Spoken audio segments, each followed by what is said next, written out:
All right, what is up, folks? Welcome to episode 27 of Lifting, Running, and Living with your favorite coaches, Kelly. Hello.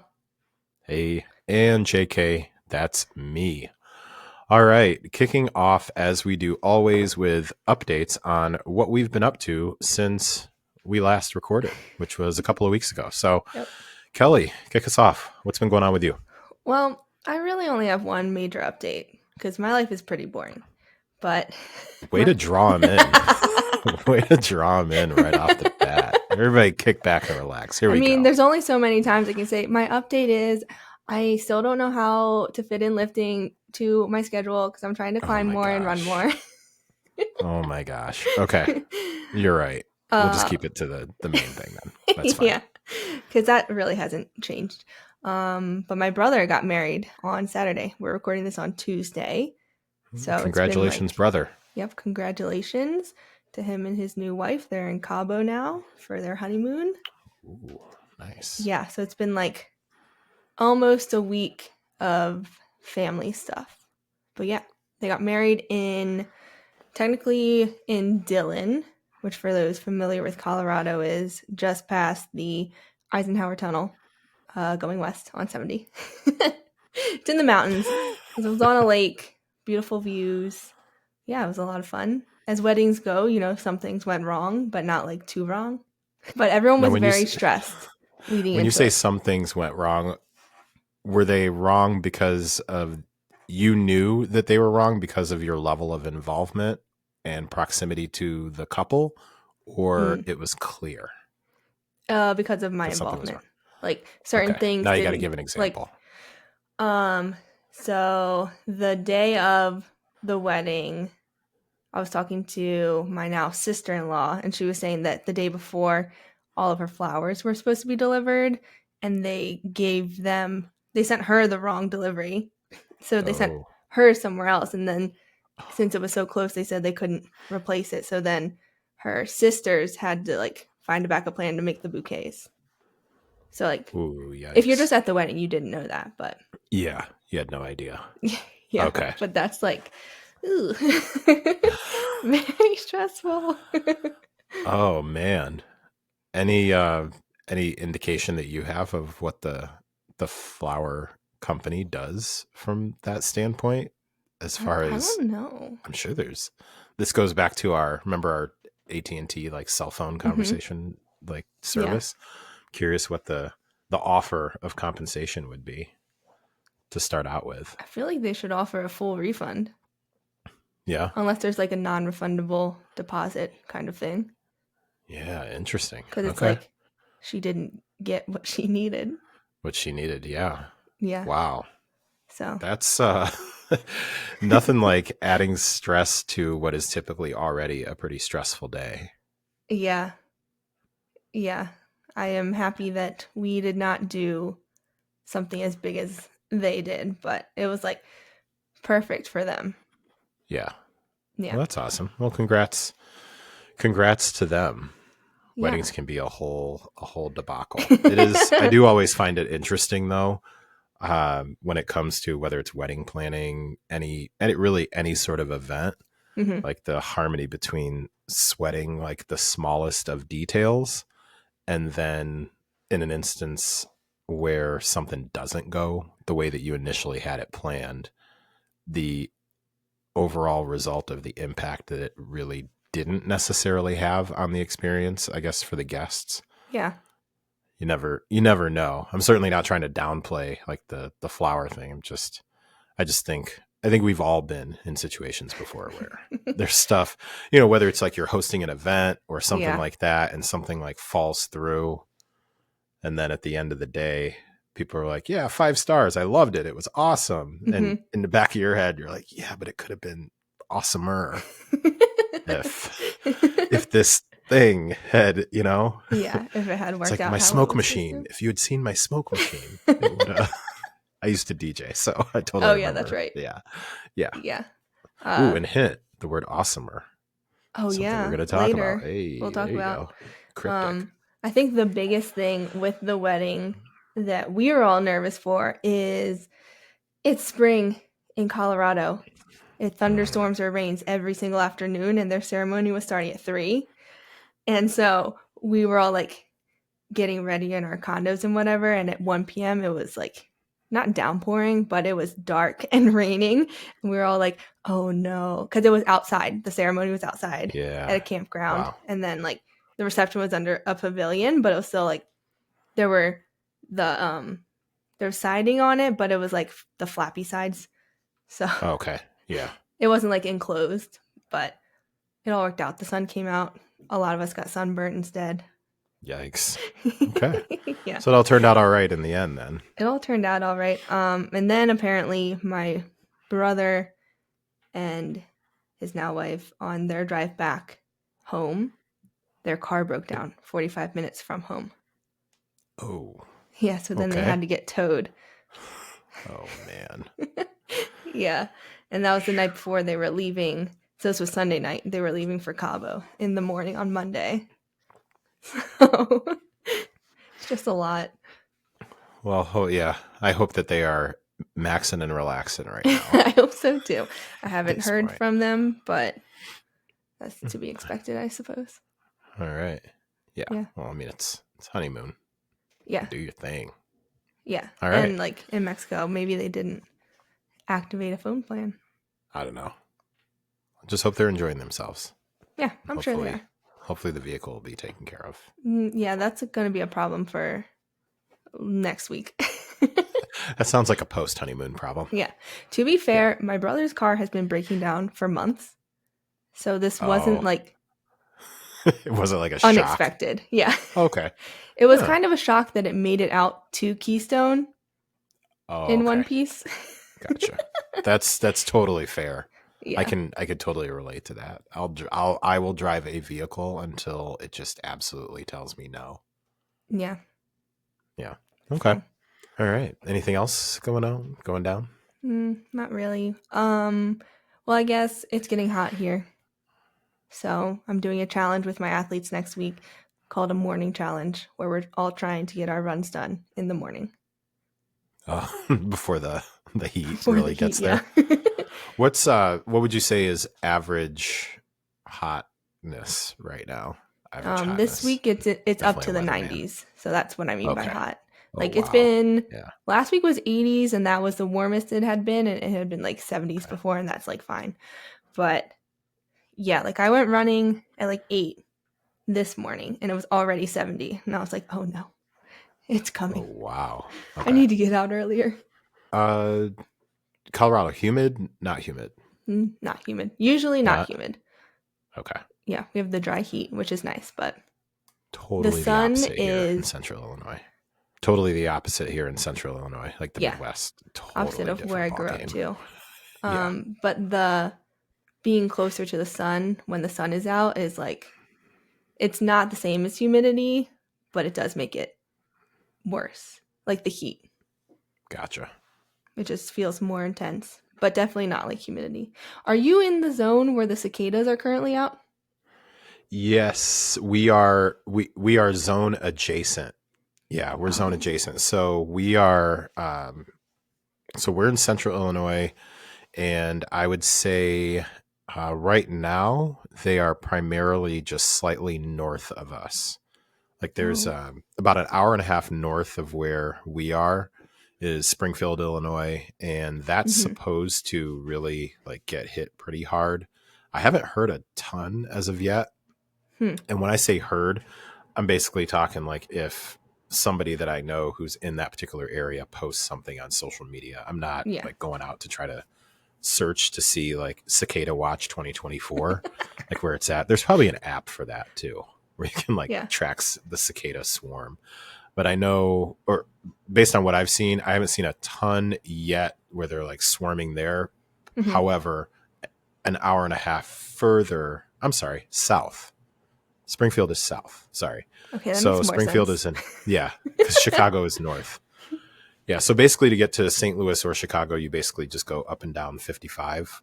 Okay. Is how it goes. So basically 2 hours south of us is Chicago. 2 hours north of us is Chicago. Then 2.5 to 3 hours south of us is St. Louis. And St. Louis, I have seen some posts from friends because I lived there for about 10 years. I have seen some posts from friends who are telling some pretty funny stories about cicadas like flying in their mouth and all sorts of stuff. Yeah. Is St. Louis in one of the zones where, because what I heard, I don't remember if it's 2 or 3 different broods have emerged.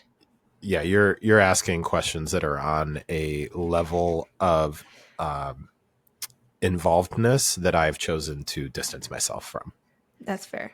Well, I know there are certain parts of the country where it's like, I think one brood is a 17-year brood and one's a 13-year. And this is a year where they're coming out at the same time. So where they overlap, the area is getting like double cicadas. Oh, because there are like many different broods. So like when I turned in 2020 was the 17-year brood that comes out in Maryland. So I had that in my youth when I was 13. But that's a different brood than the ones coming out now because they're underground now for another 13 years. This is definitely the most in-depth conversation that I've had about the whole thing. I remember somebody mentioning it to me. Somebody mentioned it to me maybe around February, March-ish. Mm-hmm. So I'd say a few months ago, somebody mentioned like, hey, this thing seems like it's going to be, a thing over the summer. Yeah. And I specifically remember we just kind of had brief conversation on, oh man, Mace, my son, plays baseball, so I'm curious to see if while we're outdoor for baseball tournaments, if that might be a thing, and then moved on to talking about something else. So yeah, I don't know. Let's see. I'm pulling up. Are you about to go in depth on this? No. Well, I dropped off my youngest brother and his girlfriend at the airport yesterday, and we were talking about it because we remember. So his girlfriend's from California, so she knows nothing about cicadas. But Chris, my youngest brother, we were talking about when we remember the cicadas coming up. Oh. He was almost too young. He was like 8 at the time. But me being a teenager, I remember everything. Did not realize you had such a fascination. I am traumatized by when they came up. Okay. When I was growing up in Southeast Asia, I actually had like a framed cicada. That's disgusting. I don't know. It looked kind of cool on my wall. I'm not sure how that even happened, but fair. Okay. Well, you can keep us updated on the cicada news. I don't know. Yeah, I'll let you know. I'm trying to find a map, but there's it won't get bigger. The map I want won't expand. Oh, Reddit. This is what I need. Oh gosh. Okay. Any more updates? No. Oh my gosh. That's it. What's up in your world? We're not about to go down the cicada. There's so many different broods. Yeah, there's 17 years, a bunch of 17-year ones and a bunch of 13-year ones. So it looks like around, is that Tennessee, maybe? I think Tennessee is one of the areas that is overlapped right now. Okay. I'm just saying. If any of our listeners, if you're in Cicada Gate right now, I feel for you. I remember that. Thoughts and prayers. All right. Thoughts and prayers, truly. Any other rabbit holes you want to go down? Okay. Not yet. All right. Well, similar to some of the circumstances that you were describing with your brother's wedding, we had Ava's graduation party this past weekend. My wife is definitely running the show on getting that all planned and all that good stuff. So it was, as somebody who's been through a wedding, it was very similar to wedding type planning from what I observed from the sideline on this whole experience. And fun fact, it was actually scheduled for 3:00 in the afternoon on Saturday, and rain was in the forecast. Yeah. So that particular day was peak like parenting Tetris because Mace was in a baseball tournament that was scheduled for the weekend. And the way that this particular tournament goes is you find out a few days ahead of time what time your first game is on that Saturday. Okay. So We know that Ava's graduation party is at 3 p.m. on Saturday afternoon, and parents will totally be able to relate to like how you try to navigate this whole thing. So her thing is here in the area at 3 p.m. Mace's first game is at 8 a.m., about 50 miles away. And what happens is whatever the result of that 8 a.m. game is, then will dictate when your second game is. Yep. So first game finishes at 8 a.m. You got to be there at 7. So we leave at like 6:15 in the morning. So first game is at 8 a.m. That's going to end around, it ended around like 9:30, 9:45. Then you wait until about noon. No. To find out if you're then going to play at 2:30, oh my god, 4:15, or 7:45 p.m. 7:45. You're not sure. Yeah, you're not sure which of the three it's going to be because it's going to depend on what bracket you end up in. Right. Because that they had already had a 1 or 2 games, I think, earlier in the week that contributed to the pool play, but the first game on Saturday is pool play. Again, like those folks that are in like travel sports and all that stuff, they totally get like the weirdness that it is. I feel for tournament directors. I don't know how they figure this stuff out. So basically you do pool play, and then the pool play then decides, are you going to be gold, silver, or bronze bracket? This is like one of the largest tournaments in the central Illinois area. So in between the first game on Saturday and then the second game, it doesn't make sense unless you really have like something to do in that particular area. It doesn't really make sense to stay there. So you drive 45 minutes back home, right? Okay. Yeah. So we get back home and then find out that the next game is going to be at 7:45 p.m. So it's like, all right. Okay. So then we're like, okay, cool. We can go do the party thing. Then even with the party thing, it was originally planned for outdoors. They definitely like shifted everything around and were able to basically recreate the whole setup indoors. Again, my wife really like ran the show there and got that all squared away. So Mace and I are at the party for a while, and then we stayed for a few hours, and then we're able to, we hop in the car, and then it's raining as we're driving out to the site for the baseball game. So we've got to be there. We get there about an hour before first pitch is supposed to happen. Previous game is still going. It's raining like it's raining pretty. Yeah, it's raining pretty heavy, right? Like it's raining pretty heavy, and it's one of those like I don't know what's gonna happen, not totally sure. And it turns out they end up like calling it. They're just like they called the game before us, and then they were just like, "Hey, everybody's just gonna have to head back home." Yeah. And well, your first game most likely will be at like 8 o'clock tomorrow morning. And they already were going to have at least one game the next day already. So it was a whole debacle. However, I mean, everybody got where they needed to be.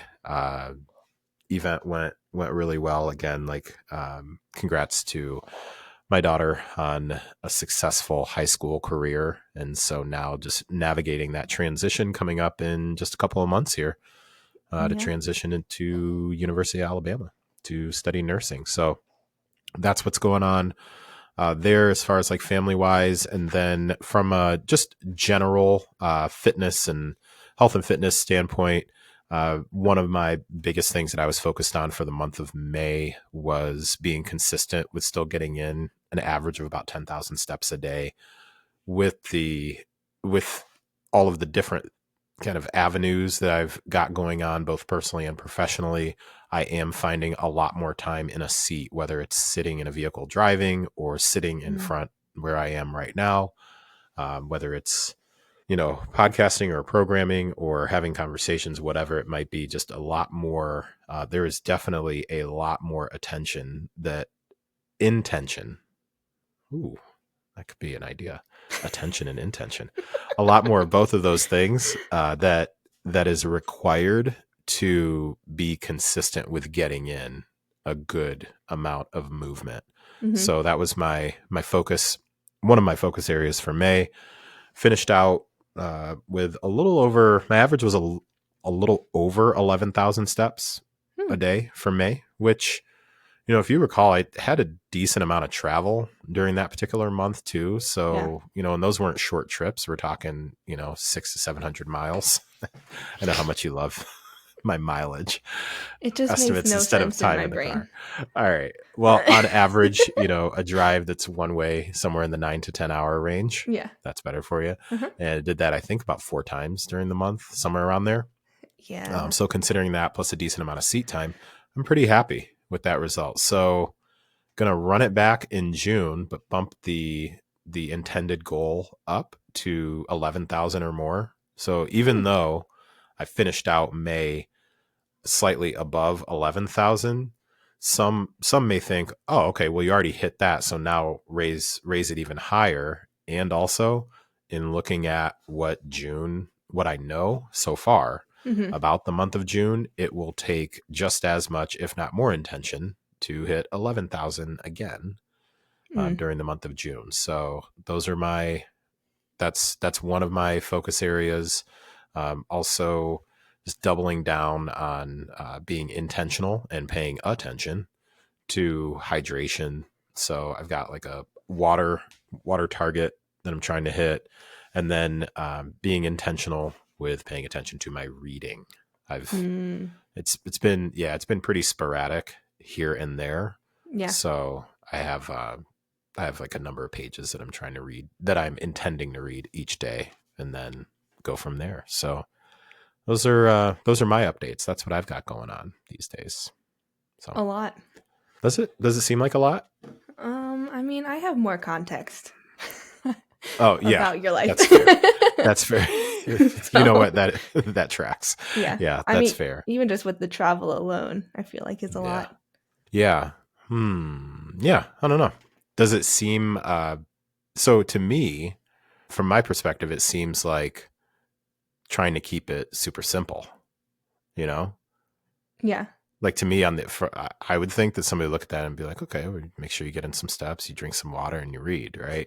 And because a bit more than the average person, how much actual intention it will take to do all of those things. Yeah. So yeah, it's just interesting to me always especially when I'm working with clients and we're going through just the different phases that we go through for sustainability and we'll have a conversation where we'll talk about setting particular targets for the next month, 2 months, 3 months, however long.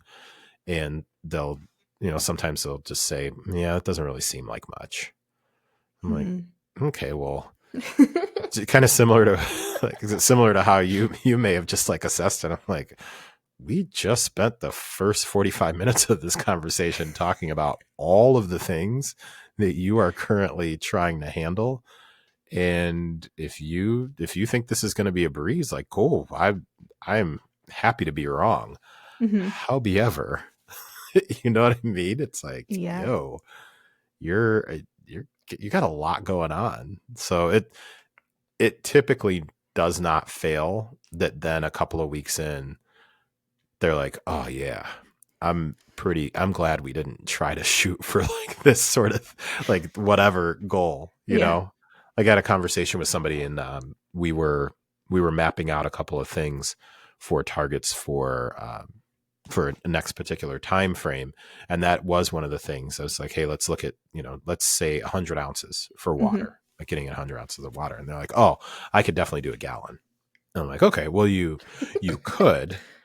And also, if you recall, a handful of the things that we've talked about so far, you're not even getting like 100 in right now. Yeah. And so it's that awareness, like that coach being able to zoom out, and it's that awareness of, okay, I know that you're saying this, but have you noticed you keep setting this target and you continue to fall short of it, and then you get frustrated and then you try to overdo it, and like this is the revolving, like the hamster wheel or whatever. It's like the thing that people continue to do. So that's what we're here to try to redirect here. And then usually they'll be like, yeah, but this just doesn't feel like enough. I'm like, well, what you have been doing is not much either. So Let's like, come on. Like, can we just like, can we grant ourselves a little bit of grace here? It's like, oh my gosh, it's wild how much people will want to argue like this doesn't seem like enough when they've been doing nothing. Yeah. Like, I I don't know. Let me backtrack on that. I won't say nothing. I will say like not much. Yeah. You know? Like much less than what they Yeah. want to do. Yeah. A very common one is step count. Step count is hard. Yeah, somebody will have on average, say 3 to 4,000 steps on average. Yeah. Right. So 3 to 4,000. And so I will set a target of, all right, so let's work on getting in 2 20-minute walks or 2 10-minute walks or more each day. Yeah. 2 10-minute walks. Because typically on your worst-ish day, and I'm not talking unforeseen events, I'm just talking like days where like work is piled up. Your kids want to forget like that they own socks, whatever it is. Yeah. Baseball parents totally get that. Just all the random things that kind of happen. It's like you typically can find 10 minutes a couple of times within that particular day, right? And on average, that'll get you about 2,000 more steps. Mm-hmm. So then it's like if you've been at 3,000, okay, the target is let's get to 5,000. But just saying let's get to 5,000, I don't think is tangible enough. Yeah. So then we'll do like, okay, well, how? All right, let's do 2 10-minute walks. And they're like, well, that just doesn't seem like 5,000 is not going to be enough. I mean, depending on the goal, maybe not. And also you're currently at 3,000. Yeah. And then they want to set it at 10. And I'm like, I just don't know. Okay. So anyways, I'm like, I'm not telling you that you have to stop at 5,000. I'm just saying, let's set it to like where the minimum. It's achievable. Yeah. Well, there's a whole psychology around the difficulty of like the minimum effective dose type phrasing. Just even psychologically, I won't even use that with some people that makes because sense. It seems so underachieving, you know? Uh-huh. So that's what, yeah, you totally know what I'm talking about, don't you? Yeah. Yeah. That's why I many times will I've tried to shift my language when I'm talking to more like just a general, if it's like content or something like that, I typically try to say more like foundational or the floor sort of language. Because for some folks, minimum sounds like mediocre to them. And so then you totally know I know. You're just like, it's me. I'm people. Yeah. I promise I was not specifically talking about you. Just I know. In there. I just can't relate. So those are, yeah, same. Been there, done that, bought the t-shirt, returned it, bought it back again. Yep. Then donated it. So. Yeah. Well, your updates reminded me of something else. Yeah. Does it have to do with cicadas? No, but I still want to get down there. Oh my gosh. I'll tell you later. Okay. What's the other thing? I am way behind on my reading goal for this year. Remind me again what your reading goal is. I think it's like 24 because I think I made the same as last year. Your updates reminded me because we had this conversation when I was saying I'm not increasing the number of books I want to read. Oh, yeah. Because you don't always have to do that. Mm-mm. And then that just encourages reading shorter, faster books, which I'd rather read quality books. But yeah, I'm only at 7. 25 is my goal. It 25. Says I'm 3 books behind schedule.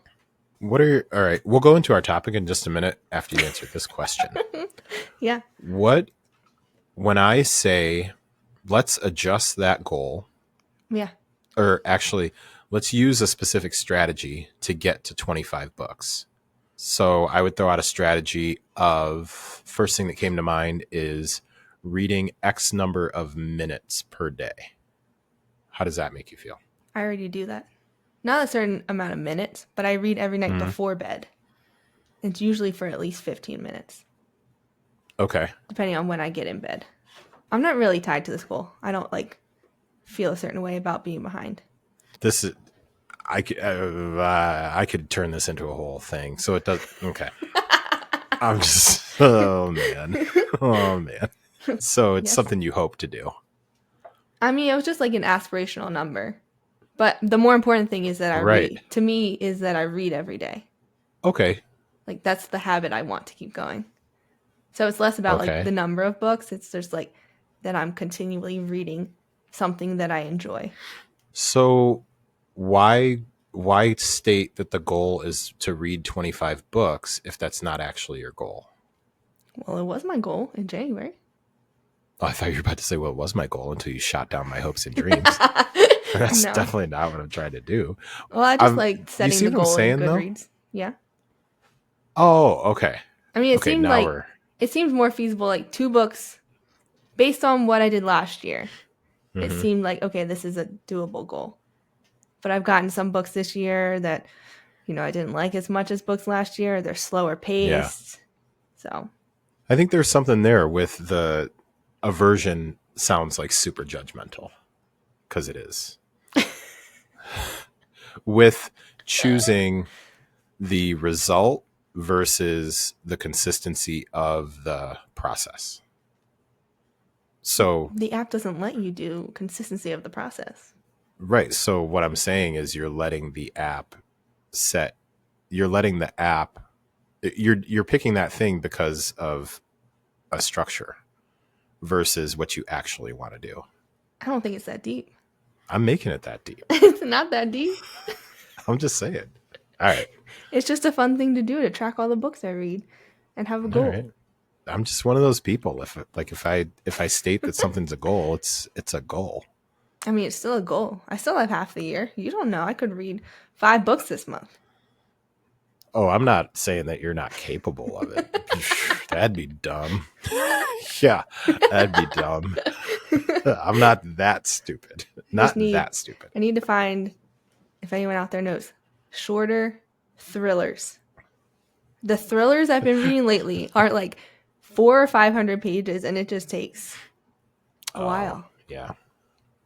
Hit up ChatGPT and give it some really ChatGPT just good. had a massive outage. Oh, really? Yeah, I Haven't did look noticed. into it. I just saw it on the LinkedIn news. Interesting. Okay. Yeah. All right. Let's hit the Anyway. let's hit the topic. Okay. Am I All right. introducing? So yeah, you are introducing. Didn't the you want to topic. say some words first? Yeah, but I've said enough words. Let's go for it. Okay, Let's roll. you can interject your tangential thoughts as we speak. You do your thing. Okay, so well, maybe not anyone. If you follow me or MFA, my other podcast, you know about what we're going to talk about. We're going to talk about Spring Energy, Awesome Sauce, Gate. Awesome. That's my contribution. Yeah. Awesome.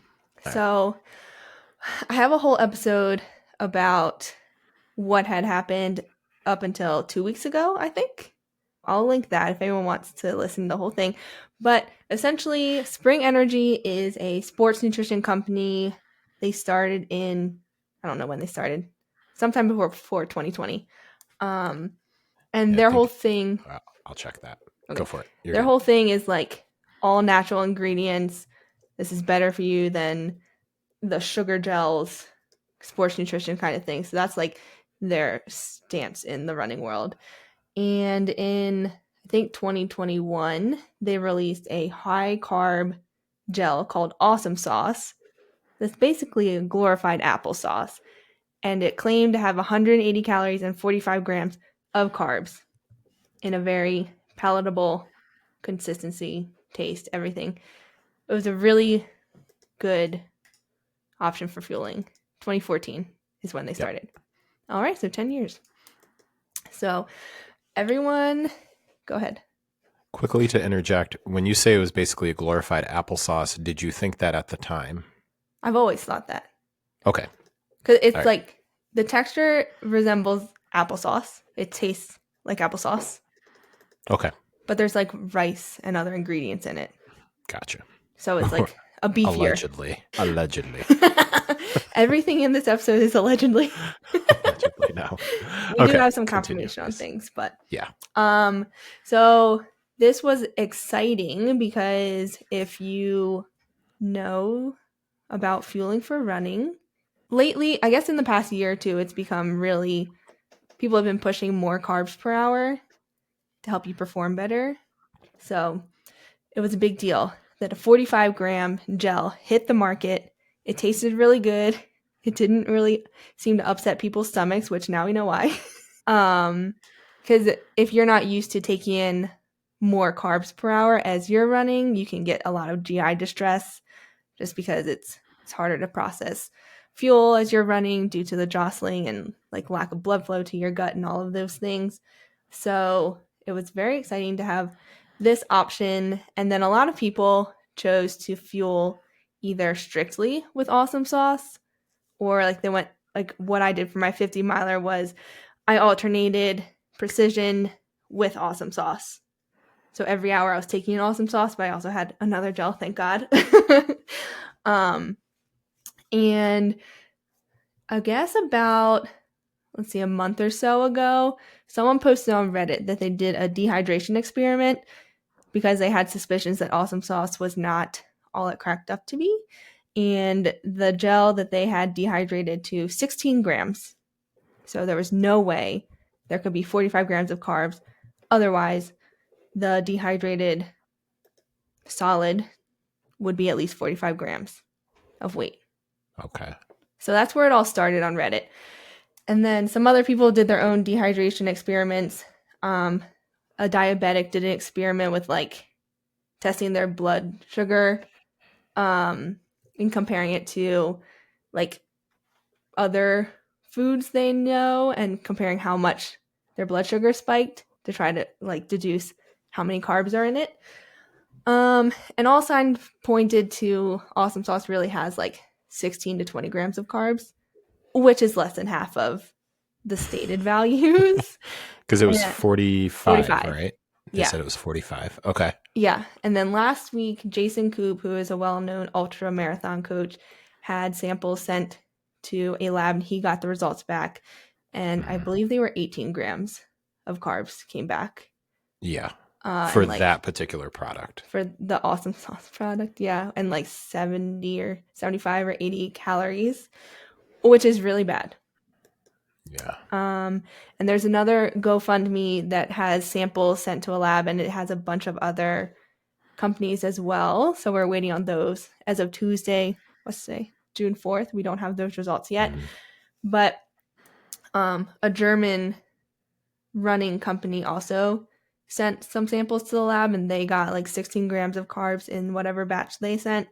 So it's pretty solid evidence that awesome sauce has, if like at most 20 grams. Oh, I guess the other thing is Spring Energy came out and said that they sent some samples to the lab and their average results were like in line with their nutrition. And then someone got a lab report and it said that awesome sauce had 36 grams of carbs, but there's no date on it. It doesn't say when this lab report was done, anything like that. It's just the values of what was in it, which is conveniently exactly on the 20% bound, lower bound. For nutrition products are supposed to be 20% within, up or down what they say is in there. So 36 grams conveniently at the lower bound of 20% off of 45. And so far, no other lab reports have substantiated those claims, only the ones that Spring did, which seems pretty suspicious to me. And yeah, now they made a statement saying they were going to reformulate, which good luck. I don't know how you come back from this. But Jason Koop also sent 2 other Spring Energy products, and they also had lower carb and calorie counts than claimed. So it's not only the high carb one. So it seems to be a bigger issue. So I'm going to pause for your thoughts as a non-runner, because you just learned about this yesterday. Well, no, I listened recently. to your, I first heard about it from your podcast. Yes. Yeah. So that was like 2 weeks ago.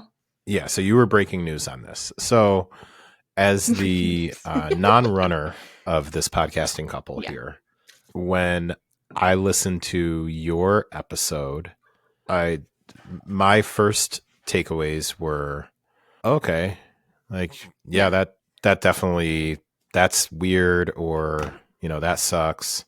And okay, gotcha. Then I think it was a few days ago. You had linked something in your stories to. I reposted Koop's story. Was it? I thought it was somebody else. I thought it was somebody else. A post. Is Was it it your friend Elisa? Alyssa? Elisa. Yeah. Elisa? Okay. Yeah. Did she do like a swipe Yeah, post she did a swipe or something? post. Okay. I think Like, why does I it saw matter? that. Yes. Why it matters. Yeah. Okay. Which that actually then with having the background with the stuff that you had discussed in your like WTF is going on or whatever, Yeah. however you phrased it, WTF is is go. going on with Spring Energy. Yeah. So there was that. Then coupled with Elisa's post, it made more sense then as to why is this a big deal Yeah. within like the ultra runnings community, or really, I mean, marathon and above, really. Yeah. I mean, Um, even half marathons, half well, marathoners usually choose more of like the goo, Martin, the more standard okay, gel options. gotcha. But like ultras, yeah, you're looking more to Yeah. So within, diversify. let's just say the running community Yeah. overall, let's just say, so, when she, when her post was able to, I think it'd be cool to link that post in the show notes too. Yeah, I can do that. Yeah. Easy. When that was able to lend some very efficient clarity to like why, like basically why are people pissed about this? Yeah. That definitely started to make more sense to me. And then I listened to the Koop cast. Yeah, which I have not listened as of right now. So Yeah, you're I'm ahead telling of you, me like on there. the things that I do for this I didn't podcast. know it had come out.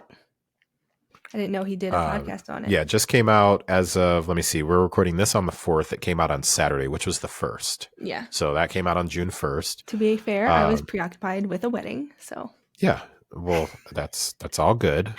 Nobody was saying that you needed to be on top of that. I'm going to leave that up to you, whether or not you want to link that in the show notes. I would say you probably want I'll to listen to it first. Yeah. So if anyone's been Yeah. following, they also know that Koop has been calling out the Roches and has been really mean. So I am Do torn you want to on. explain to people who the Roches are? Yeah. If you're not in the running world, you might not care about this, Yeah. but this is the biggest beef in ultra running that exists, to my knowledge. Snap. Is this like the Kendrick versus Drake that's what people ultra are running? saying. Yeah. So Jason People got Koop, time on their hands. yeah, Jason Wow. Koop is a well-known ultra marathon coach. David and Megan Roche are very well-known running coaches. They do ultras, sub-ultras, Olympics, track. They do everything. So they're like the biggest people in our space that I know of. And for some reason, Koop has hated them for years. And every now and then he'll call them out by name on whatever he's upset about in the moment. So Okay. The latest is when Awesome Sauce came out, they helped with the concept and naming it and taste testing. So he's trying to be like, you have a bigger responsibility in this whole debacle, and you need to take ownership of your part in it and not say that. He's trying to say that now they're backtracking and saying that they were only taste testers. They didn't know anything else. Yeah. This is a very watered down version of what's going on, but like, Okay. from what I know, what I've seen, he is upset because they were involved and then they admitted that they had suspicions and they stopped recommending it to their athletes and using it themselves, but they never said anything until now when this is all coming out. So he's kind of like, if you felt that way, Why didn't you say something? You're wrong and you need to admit you were wrong, kind of thing. But it's like, at this point, he's like personally attacking them, and the rest of us are like, you're going too far. Like, I have criticisms for both sides of it. Yeah. And it's like, yeah, I think the Roches, based on what I know, obviously, who knows what the true story is, only they know. I feel like they do have some culpability in this. Like, Spring Energy for sure has the most fault here. Like, they've been putting out the product. My suspicion is actually that they reformulated when inflation started going up to make it more cost effective, and they changed some things. Because because they did make their packages bigger, and they claimed so it would be flatter in vests, but I think it was also a way to put less product in and no one would notice. But that's just my conspiracy theory. Where was I going with That's a this? legit shrinkflation is actually a legit strategy. Yeah. In Oh, packaging. yeah. I've been getting all the TikToks. So. Oh, sorry. I didn't realize you were so well researched. I've been getting a lot of them. Yeah, there's this Trust me, I've seen the TikToks. There's this one TikToker who will compare like old versions of products and the new ones and just put them together and like tell you what the difference is and what the price comparison is. This is tangential to the Chipotle controversy about not putting enough in the thing. Anyways, yeah, there's so many things the car going on. back on the road. Okay, so that's also that. I didn't know how deep that whole spat went, and also that's why I didn't say like, hey. That's one of the reasons why I didn't say like, hey, we're definitely going to put this in the show notes, just because I want you to get a chance to listen to it before you decide that you want to put it in there. Because it's not us endorsing something. It's just the idea is that if there's something that I've listened to or that we've listened to that we're utilizing as some sort of a reference, not resource necessarily, but like reference with kind of what we're discussing. It's kind of like when we did the Chat GPT episode, like Kelly put the links to like what we were talking from. Yeah. I think perspective is pretty important. And especially for me as somebody who is not very involved in the ultra community at all, like, listening to one lengthy podcast doesn't all of a sudden make me like an expert. I just will know enough to hold a conversation. Right. So that does make sense though. 'Cause he did drop that name the episode, and I pulled it up because I'm looking at the chapters, and I believe it was actually around, there was one chapter. And if you guys don't know what I'm talking about, I'm talking chapters as in like topics within the podcast episode. Yeah. One of them was navigating sponsorship and endorsement ethics. And so that did come up there. So he has very strong feelings about coaches accepting sponsors, which I don't agree with. Okay. But that's a whole other topic. Yeah. So to go back to recap. So overall, summary wise, product is advertised as something, as having a certain amount of nutritional value or macronutrient value. Somebody says it doesn't. Company stands on their business and says, we stand behind our product. Like literally, I think that's one of their statements. Like, we stand behind our product. Yeah. And then testing gets done from a few different sources, whether it's people doing it at home with a food dehydrator. And I had not been involved in this whole food dehydration business, but I looked it up just to kind of see and realize you could just go buy a food dehydrator, and it's something that people do. Yeah. It's interesting. So yeah, I'm sure there's likely, like, I likely probably just offended somebody who's like, you don't understand like how important that is to my well-being. And I'm sorry. I just didn't know that, that they were so readily available, but people did that sort of thing at home to test it out. And they're like, hey, this definitely doesn't have anywhere near the amount of carbohydrates that it says it does. Company doesn't respond, basically blows it off, or stands on their business. Yeah. And then this guy who's well respected then gets it sent in independent testing, third party lab. At the same time, what I thought was interesting that he brought up was, prior to him sending in his stuff for testing, that company, I think it was a German company, that supplied stuff for him. The way he told the story was like, this company was like, they were basically like the plug. Like when his athletes were out of stuff or whatever, this company could find stuff and find it at, I'm sounding like I'm talking like cocaine. It does. They could, I mean, that's basically the way he made it sound though. He was like, was he talking about when they're like racing internationally? Something like that. Yeah. I think so. Recall that. Scenario where they get there or whatever happens and they don't have the product that they need. And this dude was like the hookup. He was like, or this company was the hookup, the plug, and they always were able to get the exact product he needed in the exact quantities by the time he needed it. Yeah. Very Pablo Escobar. But they were basically able to do that. And they, prior to him even testing it, they had pulled it out of their assortment. So they were no longer including this in their available assortment. He was like, that should have kind of been massive red flag.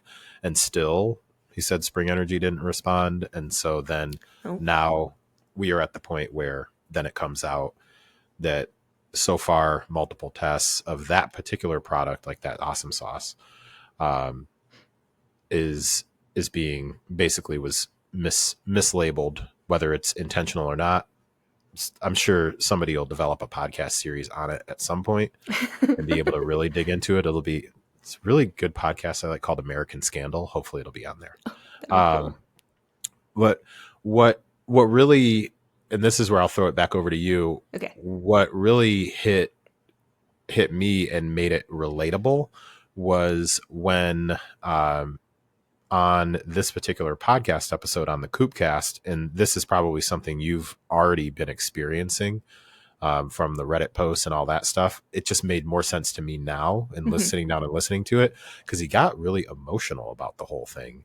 Because really? He's like, yeah, the way that I will share it is his explanation came across as like the amount of time and effort and energy that I've spent trying to figure out what went wrong when I had athletes of all levels who we thought we had dialed in their training, we thought we had dialed in their nutrition, like all this stuff.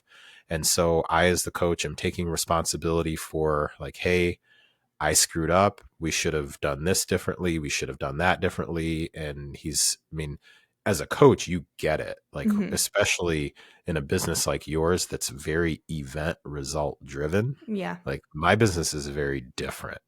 It's a long-term, like it's beyond a marathon. Like it's lifelong, right? Like you're actually dealing with a marathon, ultra marathon, 100-mile, like whatever it is. So he describes multiple scenarios where elite level athletes, he's like said, I went through just a struggle because I'm trying to figure out, like, what did I do wrong? Like, what could I have done differently? And he seemed to be he came across as genuine in saying, I am certainly not saying that there wasn't something I could have done differently in prepping this athlete, in writing their training plan, whatever. He's like, and I think he said, but I'll just say, and to find out though, that one of the major pieces in running an event like this is properly timing nutrition and how much and all this other stuff. And he gives the visual. He's a very good storyteller. He gives the visual of like coming back with the empty packs and all this other stuff. Yeah. And he's like, so you're thinking this entire time that you're fueling somebody. And he's like, especially when I had elite level athletes that were coming back like injured and different things happening. Yeah. He's like, to know that this could have contributed, he's like, I'm gutted. And that totally made sense to me. I was like, oh, I get it now. So I just I'll throw this back over to you. So from the coaching aspect, I'm assuming that has a lot to do with why people are pissed right now. Yeah. And that gives a lot of context, I think, to why he's so angry at the Roches. Because if they had a suspicion years ago that this wasn't whether it's as high carbs or calories, if it wasn't what they initially thought it was when they helped formulate it, I can understand why he is so upset. I mean, I still don't think like they should bear the blame, but it is like, y'all never said anything and you kind of like protected your own athletes and not recommending it to them. But like, what about everyone else? Especially because like the Roches and Koop both coach a lot of elites. So if the Roches elites, they weren't getting like, don't use awesome sauce, but it was like, use this instead. And then Koop's athletes are under the impression that awesome sauce has 45 grams of carbs, then that does put them at a certain disadvantage. And it's not like... It's like two different pit crews. It's like my pit crew is using diluted gas and I never knew. Yeah. Yeah. And Something Koop did say was he states he never he to his knowledge never knowingly recommended using awesome sauce. He sees it on his athletes programs or saw it in their logs, yeah. whatever it was, And it didn't like and raise a never flag. told them not to do that. Yeah. Yeah. So That he's like, I sounds right. never said like use these particular things, but I certainly didn't discourage them because it was getting the job done apparently. Or it Yeah. was they weren't reporting anything that seemed like that would be the culprit for something that was going on Yeah. because he trusted 45 is 45. Yeah. I mean, if you're trying to hit 90 grams of carbs in an hour, what are you going to choose? 2 awesome sauce packets that taste good. You only have to take 2, or like 3 or 4 of another brand gel. Right. Like it's an easy decision, you know? Yeah, because I think something I heard that was mentioned, you can definitely tell me if I'm like missing the mark here. I'm just regurgitating, Yeah. basically. Something about like it being friendlier on the gut too, or it sitting in the stomach a bit better. Yeah, Like which not makes cheap. sense if it's not even If 20 it's grams of less carbs. carbs. Like, that's why everyone's like, oh, one thing that Oh, upsets me about this wow. whole thing is reading some of the comments on the various posts about this, the most prominent being Koop's reel, his first reel about it, when people were like, if you thought you were getting 45 grams of this, basically like you're an idiot. And I was like, they didn't say it like that. I'm paraphrasing. But it was basically Okay. like, if you think you're getting that much from this product, that's on you, kind of thing. And luckily, Mm, like a lot of people clap back and were like, this isn't on the consumers. Like, we take nutrition labels at face value. Like, yeah, they can be 20% off, but no one would think, oh, this might have 50% less than it's telling me.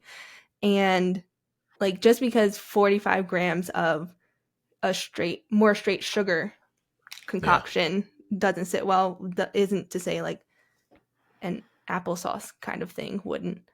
But yeah, there were some of those comments interesting. and I was like, this feels very similar to, I hope people don't get offended by this analogy. It feels very similar to like victim blaming, where it's like you should have known, you know, Interesting. versus like the perpetrator is at fault for maybe not knowingly, but putting something out Yeah, there that is yeah. false. I can see. Yeah, I won't argue with that. With that link, I can see where you could Yeah. make that It's a parallel. very extreme comparison.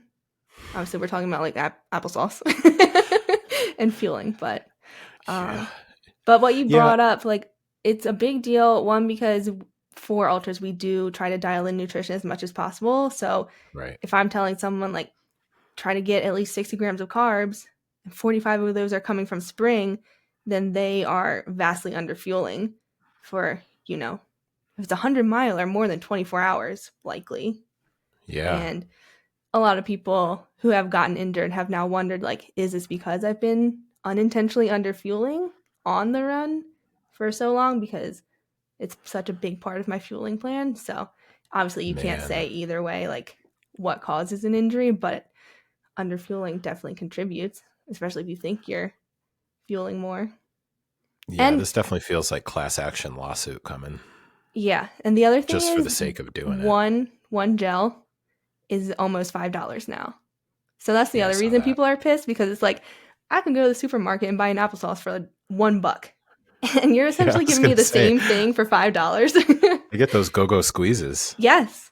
Oh, Yeah. I did hear I think it was one of my athletes had a race this weekend, and she was saying at one of the aid stations they had the go-go squeezes and they were labeled spring awesome sauce.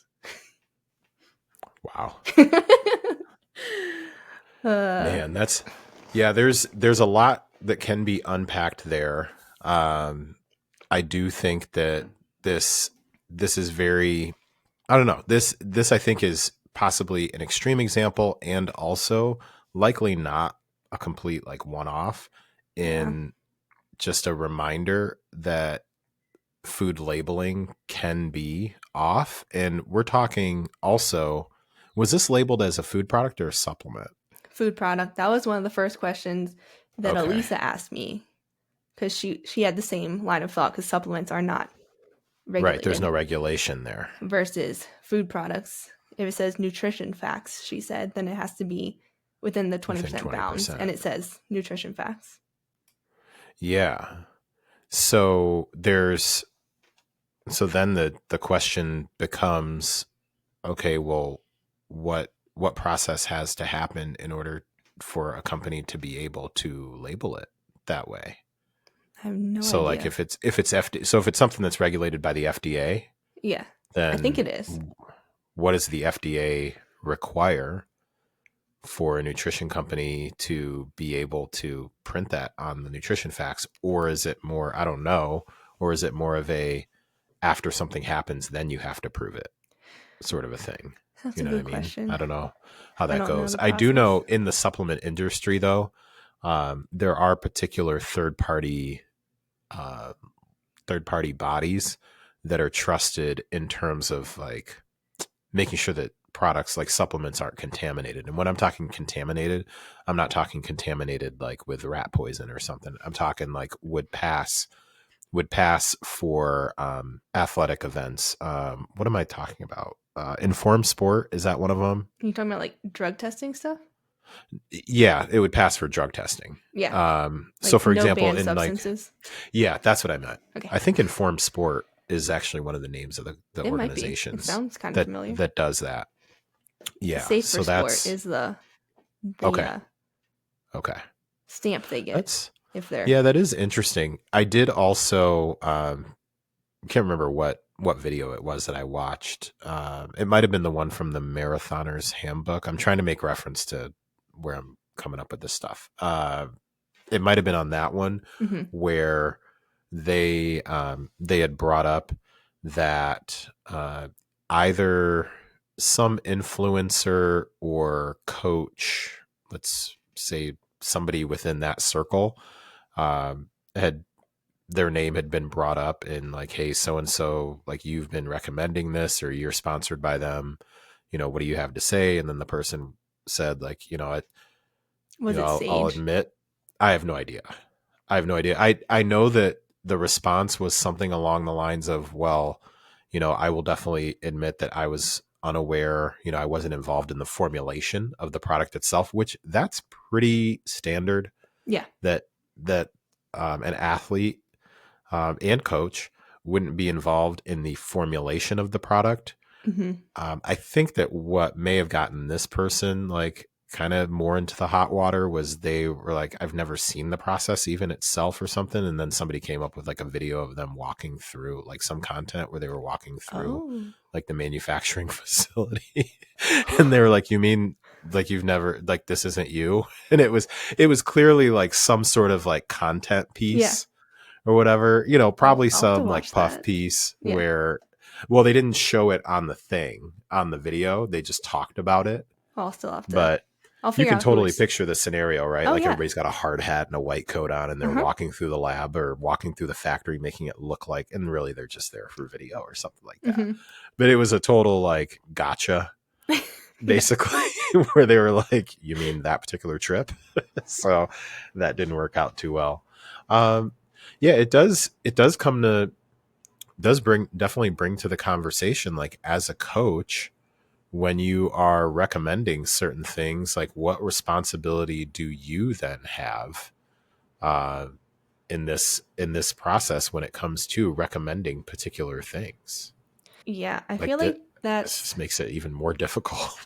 Yeah, it's tricky because like before I probably would have just been like having knowledge of different products is my responsibility, so I can recommend other things. And then I can say like, I would never be like, this will work for you. Be like, let's try this because it has higher carb count or like it's mild flavor, whatever. And then like I obviously tell them this is what works for me. Doesn't mean it will work for you, but like And I've recommended Awesome Sauce to all of my athletes because it has 45 grams of carbs. Well, yeah. Yeah. So the way you explained it made total sense. Like, why would I want to slam like 5 to 6 of something else or 4 to 5 of something else when I can get the same nutritional value out of it too?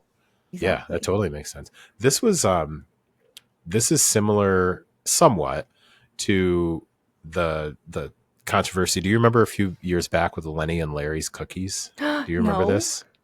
I love Okay, those so cookies though. yeah, okay. So when I was first, I'm going to try and look this up as I'm talking. When I was Okay. first getting into um, flexible dieting, if IFYM, if it fits your macros, macro counting, whatever, however Yeah. people want to phrase it. Lenny and Larry's was like, it was the move. Like Yeah. that was the thing. Because it's got And protein and it's a cookie. yeah. But the issue, hold on, let me double check this if I can remember. Because what happened is they advertise as having like 16 grams of protein, right? Yeah, but it's I in the think it whole is. cookie. Oh, yeah. That was the thing too. Like one package was It's 2 2 servings. Yeah. Yeah. So it was also like a It's bunch of 16 grams fat for like too. 350 calories or something. Yeah. But what they ended up in a lawsuit, and I'm going to try to see if I can pull this up. Yeah, this was in 2018. Oh. They settled the lawsuit Okay. because if I remember correctly, I'm trying to navigate websites as I'm talking. You can edit this, whatever. I think I just agreed to like every cookie pun as I'm trying to get into the lawsuit. Okay. I feel like they forced So you this was to. in 2018. Yeah. They had to settle a lawsuit because they grossly inflated the protein content of its cookies, which were advertised as containing 16 grams of protein, but in fact contained just 4 to 9. In the whole cookie? Yeah. So here's what the deal was. It was not all, it was a good portion of it, I think, was pea protein is what it ended up being. I'm not well researched on this. It just reminded me. That's very similar. It just reminded me. So wait, what did they do? They paid the reformulate? lawsuit and then they had to change the label. Oh. Let me see. So the label now says like 9 grams for the whole thing? So Lenny and Larry's complete cookie lacks advertised protein, says class action lawsuit. Long story put very, very short. There was something that they mislabeled on there, and they ended up settling the lawsuit, and they either reformulated or they relabeled. They did something a bit different though, because it was found that like a certain amount of the protein that they were advertising wasn't all the same type of protein. It was like it was like a pea protein that they were using, which is different than, because a lot of people were assuming that it was all like a whey protein. Oh. But it had a pea protein in it. So it was like plant-based protein instead of animal-based protein. And I'll be honest, I'm not 100% sure that then contains, it's kind of like how collagen doesn't have like all of the amino acids. Yeah. So it's not considered a complete protein. Right. I cannot remember I'm not willing to spend more time on that. But long story short, this is not like the first time, right? Yeah. That there's been something like that. And I know that like, while I certainly didn't have a coach or something that was saying, hey, go get these, I definitely did have coaches that were like, hey, these seem cool. Like, you know, that sort of a thing. And then even for myself, like if I had a client that was like, yeah, I like those, like now I know, like, hey, you know, just make sure you're taking a look at what type of protein is in that cookie or whatever the product may be. Like take a look at that sort of a thing. But I don't know, you can't, I think that the expectation that a coach would have done this much research down to the like vetting to that point, I think is wildly unrealistic. Oh yeah. Wildly unrealistic. I agree. So I think that, you know, you had mentioned some of like the back and forth and people kind of being a-holes to other coaches and stuff like that. Like how could you, you know, recommend that, like that sort of a thing? Is that kind of what you were referring to? No, it's only Koop being a jerk to the Roches. I'm just being a jerk. Yeah. Yeah. Jerk is putting it mildly. I try not to curse since you don't curse. Oh, I don't, whatever. Be who you is. All right. Yeah. I just, I think that, um, like, welcome to, for people listening who are not coaches, like, welcome to, like, sometimes the internal, like, back and forth of ethical coaching. Like, sometimes it sucks here. Sometimes it sucks here because I don't know about you. I have spent more mental energy that I would care to actually acknowledge on thinking, rethinking, and thinking again before sending somebody a link to literally anything. So Mm, even if I feel like there's somebody who had a really good post yeah. that um, communicated a particular concept that we were just talking about, that just was the way that they stated it brought a perspective that I was like, oh man, the way that they actually just put Yeah. that we were just talking about this, and the way that they stated it, I think would totally hit with that person. Yeah. I'll send them the link and make it very clear, hey, this particular, I'm sending you this because I think that the way that this is stated is spot on with exactly what we were talking about. And perhaps if you hear it a bit differently, or, you have this visual to go with it Yeah. coming from a different person, like, it kind of makes even more sense. And the other stuff that's on their page, please completely ignore that. I think about that Yeah. too with athletes that I know or coaches that I know who are not natural. Like, Oh. they take substances, like they take some sort of performance enhancing Yeah. substances, and they're very, very good coaches, like great coaches and people that I've learned from. And I also know that they're not natural, and I know that they have not made it clear that they're not natural. Oh. However, it still doesn't negate them, the information that they're giving out. Yeah. So those are things that I think about when it comes to not only just recommending products, even with sending across like a link to a podcast or whatever. It's like, well, listen, I remember I sent somebody a link to a particular podcast because we were talking about creatine, and Yeah. we kind of went back and forth around it.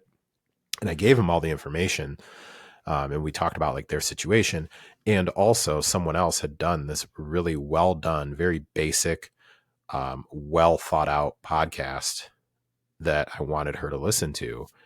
However, there's some other episodes that this particular person has done that I was like, please steer clear of anything else. And I even told her, like, hey, you're going to listen to this, and then I know you're going to scroll and look at some of the other ones. Yeah. She knows what she's talking about. This information is spot on. I also know that she is like psychotic about intermittent fasting, and I really would Oh. prefer that you not go down that road, because we know like where that's led. Yeah. So it doesn't take away from the integrity of or accuracy of the information she's giving you about creatine. Mm-hmm. It's just like, it's kind of like staying in your lane sort of thing, you know? Yeah. Like, hey, when you get in her car, just make sure you stay in that lane or their car, whatever it is. So Yeah. yeah, so that's an aspect that comes to mind for me with this whole thing when it comes to recommendations and all that stuff. The whole thing is going to I think it's going to get more and more interesting though. Oh, yeah. Well, I'm curious for the results from the GoFundMe to see the other brands, how they compare to what they claim to. Yeah. What other brands are going to be part of this? Ooh, I think they have a goo, precision. Okay. I think there's a Huma. What else do they have? I don't remember what else, but it's quite a Interesting. variety. Precision, I'm really curious about because I recommend that to everyone. Okay. And theirs are like, I think they're testing the 90-gram big pouch, which will be interesting. I use the 30-gram ones, which are just smaller version of the same gel. Um, Thank you for clarifying that 30 is smaller than well, I'm just saying like it's the same product, just you know. versus like Listen, you spring. can let people know that sometimes you have to bring things down so that I Well, I'm just understand. saying, spring has different products, but it's not like the lower carb version is not just a smaller awesome sauce. You know, Oh, it's a completely different product. But precision, yeah, it's this like is their gels are all the same, except for the caffeinated one. Obviously, has caffeine added. But yeah, they should be out any day now. They were hoping to get it by June 1st. So okay. today's June 4th. Maybe it'll be out by the time this releases, but that'll be Yeah. interesting. What I'm seeing from those who know what's going on is they want companies to kind of be like, here's proof that our nutrition label is accurate, which I feel like is kind of fair in light of this. Are you willing to pay more for that? For a one-time lab analysis? Are you willing to pay more? So here's what I would throw out there. What? One-time lab analysis is not going to do it because just like you mentioned, and with no actual proof, if I were forced to guess what happened, I would guess exactly what you said. When at first launch or at some point probably was reasonably around like the parameters that you get for the 45 grams. And then based on either a change from suppliers, inflation, whatever it may be, especially with this being a small business. And also, newsflash to everybody, large businesses do things too to cut Yeah. costs, like big time. Yeah. I'm saying this as somebody who works for a very large, like Fortune 100. Are we 100? We're at least Fortune 500 for sure. Company that handles products like hardline products from multiple manufacturers. You see the difference when they're trying to price things a bit lower or trying to maintain a particular price, Yeah. and not, or trying to maintain a particular level of profitability. Mm-hmm. So I could totally see where, let's say, Kelly, you and I decide that we're going to launch a gel. Yeah. And so we run it through the, Informed Consumers, Ultra Runner Consumers of America. So we run it through them. Okay. We pay, we pay $50,000 to get that certification, and that certification is good to go as of June 4th, 2024. Mm-hmm. But June 4th, 2027, all the costs have gone up. So we decide that we're going to change something up. Who's going to know? Unless I have to run through that cycle every, 4 to 5 years or something like that. You know what I mean? Yeah. Somebody's going to have to pay for it. Yeah. I don't know. I feel like for me, a lot of the other gels I feel more confident in because they are like their ingredients are basically just sugar Was versus anybody else 45 grams of carbs? no, 30 is like one of the higher ones, which is precision. Yeah. Um Okay. yeah, like 45 grams was like maybe the highest I've seen in like a gel of that size. Okay. Obviously precision has the 90 gram, but it's 3 gels in one. Um but Mhm. yeah, I feel like obviously I don't know anything about how things are made, how much No. things cost, but like sugar byproducts and all of that stuff much Yeah. simpler than like spring. Part of what they tried to argue is that there's going to be variations in batches because they use natural products. But it's like your variations also can't be, some gels are 50% less than you Yeah. claim. So then it's like, I don't know. I feel like I feel more confident using the ones that are just like glucose, maltodextrin. Because it's like, Simple products. yeah, like how can you, I feel like you Mm. can screw that up less in terms of a nutrition label and knowing how many carbs are in it versus like rice, apple juice, maple syrup, Yeah. I see where you you're know? coming from.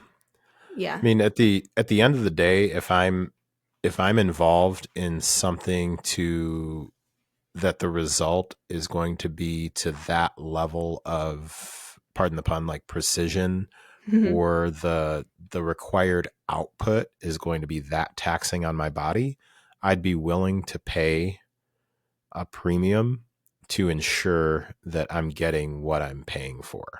Yeah. So if there was some sort of a third party body that was kind of like, Informed Sport or Safe Sport or something like that, where they also, as part of keeping your certification, that company or that body, governing body, whatever it is, also conducts tests at random, and they do it by going into stores and just buying the product and testing it. Mm. Not you send them Yeah. Product. This is like, do you remember, this is like years ago, Volkswagen got sued. So Volkswagen got sued like years and years and years ago because they were faking carbon emission tests. So if I remember this correctly, what they would do is they would have the test be running properly, where they'd put the car like on the machine, and then there'd be something attached to like the exhaust or something like that, and it would be measuring the output or whatnot.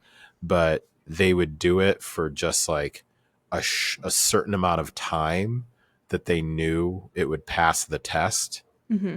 Because they knew anything after like that few minutes or whatever it was, it then was completely toxic.